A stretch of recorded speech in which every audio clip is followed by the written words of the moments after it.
My name is Amy Snyder, and I'm 27 years old. I live with my dad and my mom.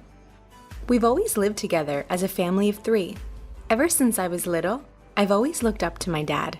He runs his own business, and it's always so busy. He's rarely home, but whenever he finds some spare time, he always comes back to see me. On his days off, he would spend most of his time with me. He's a great dad. My mom, on the other hand, is a different story altogether. As far as I can remember, I've never seen my mom work a day in her life. She takes care of things around the house, but she's never supported my dad's business, nor has she ever held a job outside the house. Sure, I knew we were well off, seeing as my mom spent most of her time dolled up and going out. But seeing her always on the go, I knew deep down I never wanted to turn out like her. She's never been fond of kids, and she hardly ever paid me any attention. There were times when I felt terribly lonely, but my dad was always there to fill that void. I think my dad knew how indifferent my mom was towards me. He made it his mission to never let me feel left out or alone. At least, that's what I believe. I'm home, Mom! Oh, is it that late already? Mom's going out, so eat some snacks and look after the house, okay? Didn't we promise to go shopping together today and make curry? Sorry. Something came up suddenly. We'll do that next time, okay? Okay. As a child, my mother broke promises like these with ease, no matter how many times we made them. At first, such things often brought me to tears, but as a child, I had to learn not to take promises with my mother as real promises. My father, on the other hand, was someone who would never make vague promises like, maybe, if I can, or I'll see. Over time, I came to love my father, or rather, to see him as a reliable and trustworthy person. That's how I started to think. I admired him and even begged to join his company after graduating from university. Of course, being an only child, I started thinking that I wanted to inherit the company someday and carry on the will of my father, whom I admired. After I turned 20, my father started taking me out for drinks, and I learned a lot from him. My mother was shallowly involved in raising me as I became an adult. The only time my mother intervened in my affairs was during my sophomore year of college. Dad, I want to work at your company after I graduate from school. I've already started studying for it. I even want to succeed you someday. Amy, are you sure? Wait a minute. A girl doesn't need to do that. Why not? I want to be someone who can work hard like Dad. A woman should find a good man and let her husband earn a good living. That was such a typical thing for my mother to say. I didn't think this person could understand anything I said. So, I didn't continue the conversation that day. I didn't want to live a life hanging on someone else's life like my mother. I had always strived to become a strong woman who would live on her own. For the rest of my college days, after that day, I studied hard. And I joined my father's company as soon as I graduated. I couldn't persuade my mother, but it seemed like she finally gave up in the end. If you want to live your life this way, that's fine with me, but you'll be the one who will have to suffer for not listening to your mother. If you are okay with that, then do as you please, she said. So I did as she told me. By joining my father's company in this way, the distance between my mother and me grew even deeper. On the other hand, I started spending more time with my father than before, and our bond got even stronger. Looking back now, I guess my mother wasn't too happy with this situation.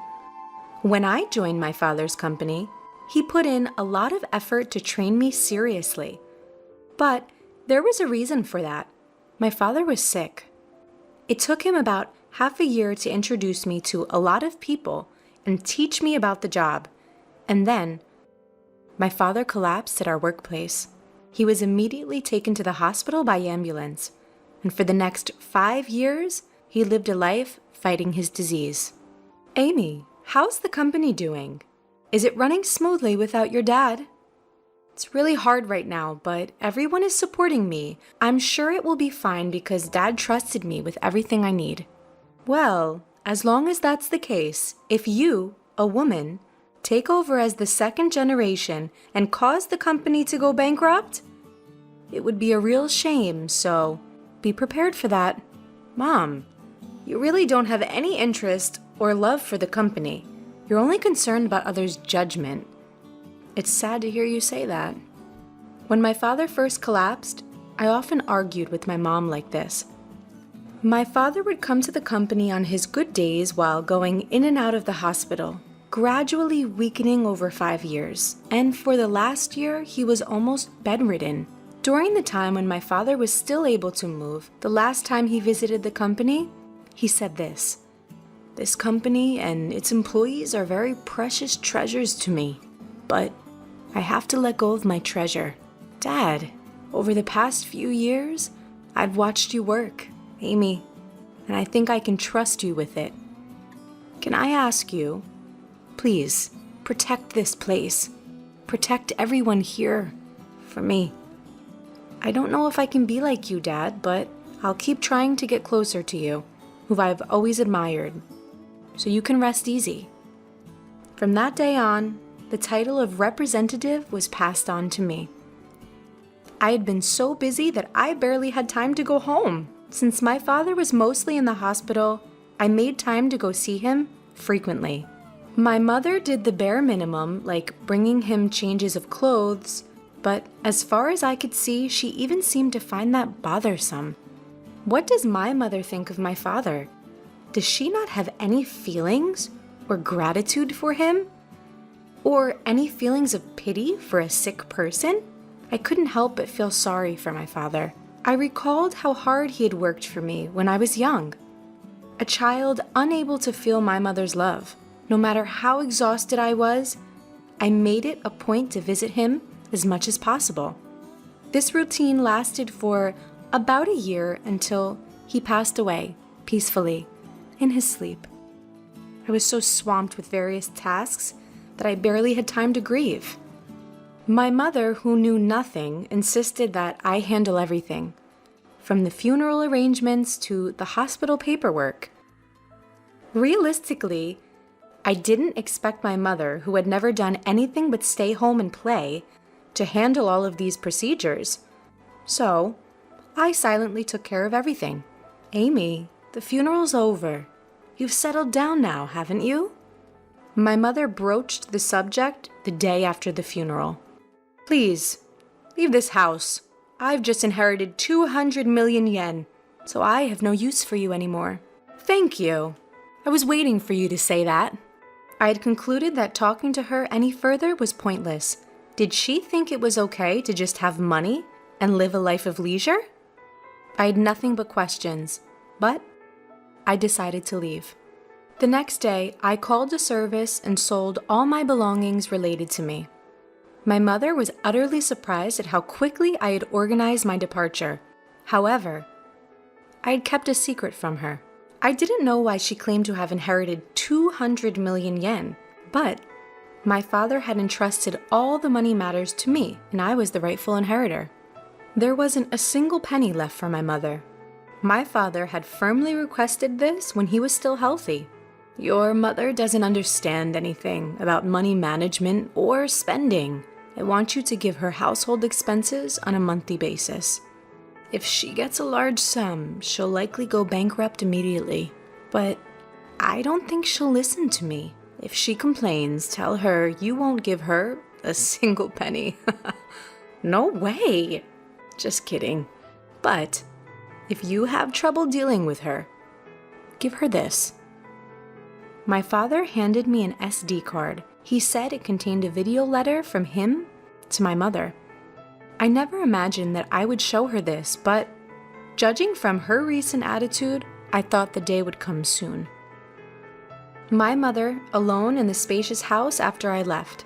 I was expecting her to contact me soon, but she did so faster than I anticipated. "Come home, immediately." "Huh? What are you talking about? I'm working." "I just need to talk to you. Please, come quickly." She's so self-centered. With that thought, I headed to my childhood home with the SD card. As soon as my mother saw me, she started accusing me. "You ran off with all of your father's inheritance, didn't you?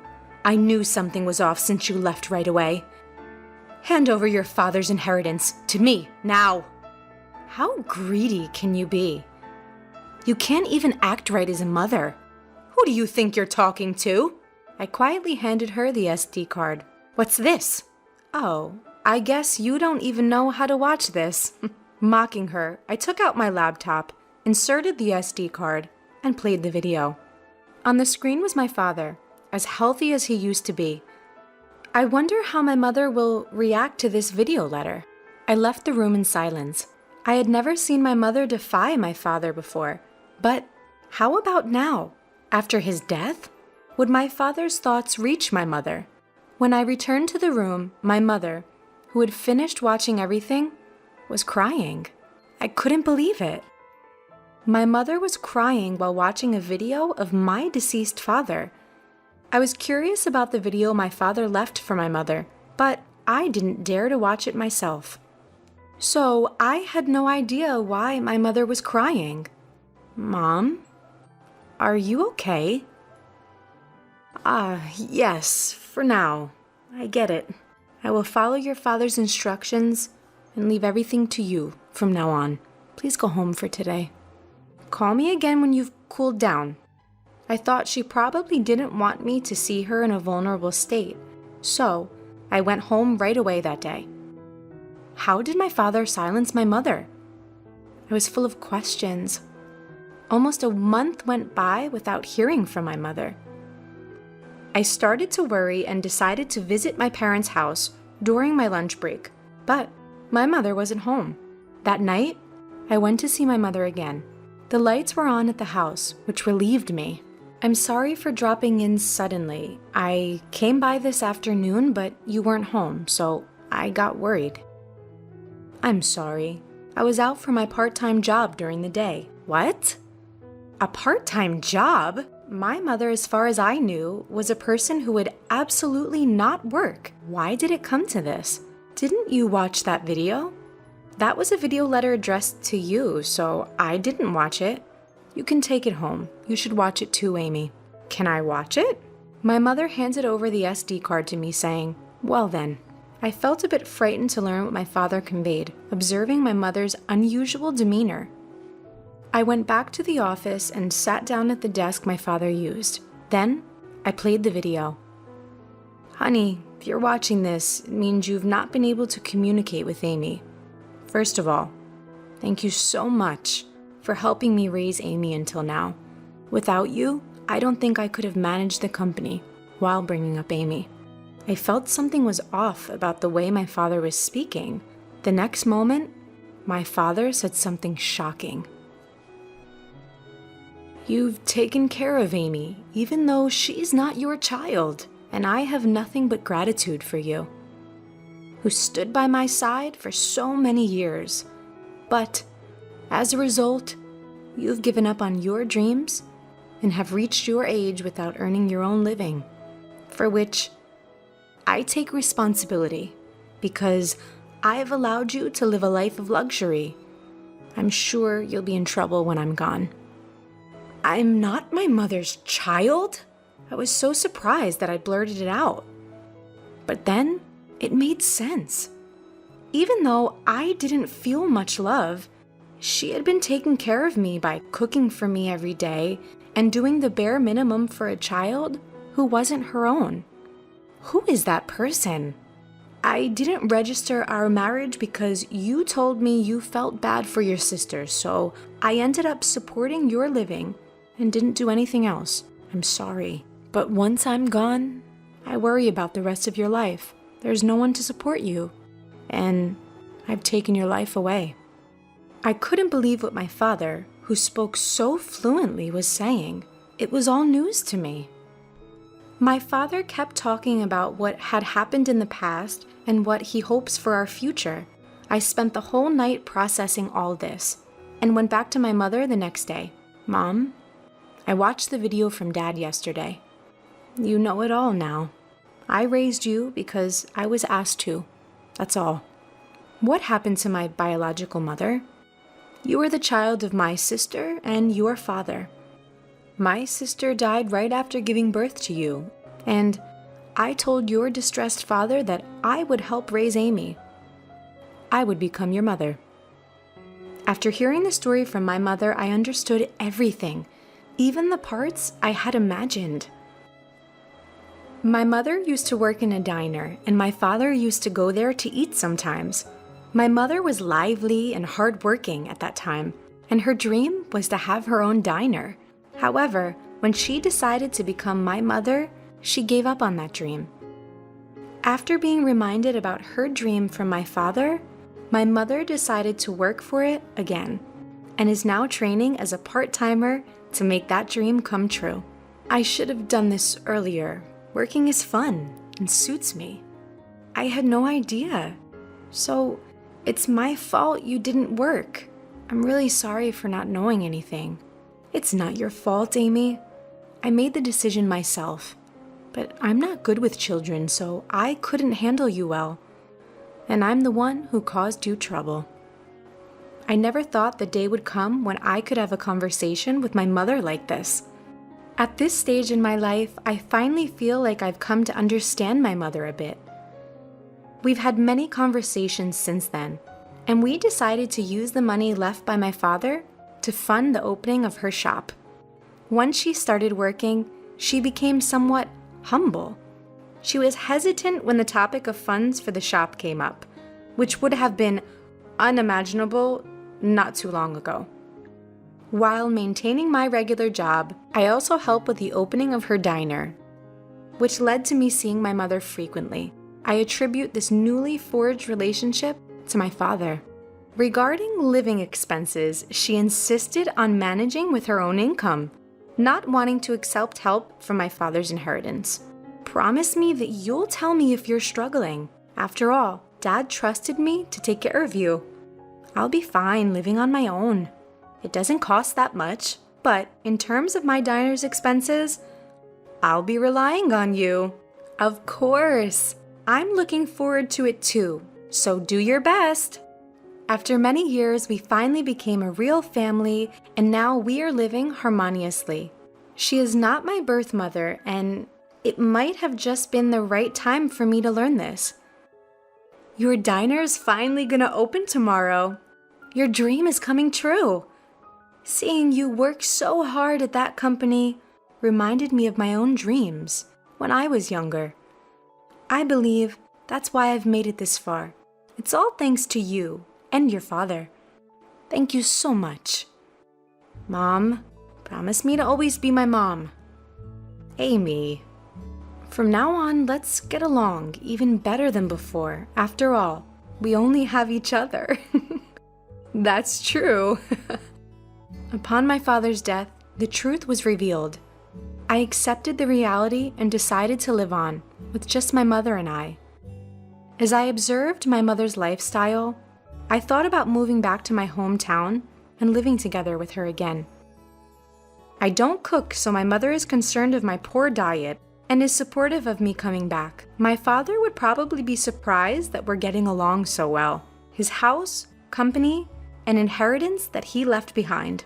I'll protect them at all cost, while continuing to get along with my mother. In order to become a real family, we visited the graves of my father and my biological mother, my mother's older sister, to give our daily life updates. After going through the process of adoption, I finally became registered as the daughter of my mother.